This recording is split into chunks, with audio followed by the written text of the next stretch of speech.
Step 3. I like to think of myself as being a fairly moral person, and I actually do pride myself on being very professional.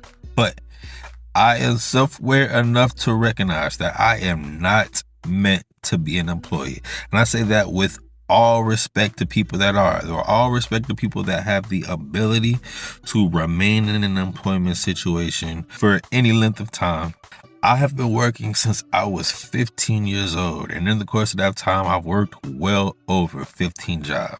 Without fail, after a few months of me having been at this job, there is inevitably some type of disagreement or misunderstanding between me and an employer, me and a coworker, or me and a customer, leading to me suddenly becoming unemployed.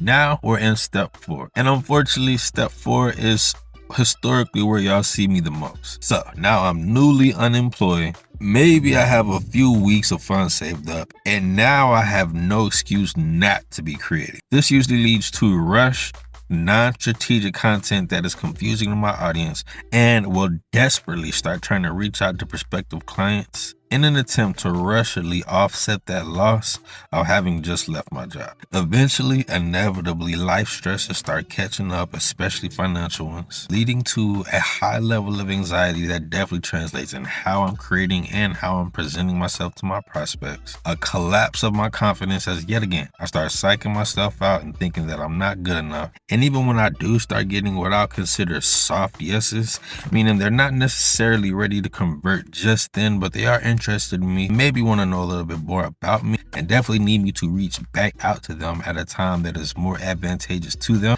The collapse of my confidence and my heightened sense of anxiety lead to me dropping the ball on my outreach more often than not. Meaning that in my mind, even those soft yeses that I got are part of my failure counter. Desperation builds, and inevitably we find ourselves back at step 1, needing to get whatever job I can get immediately.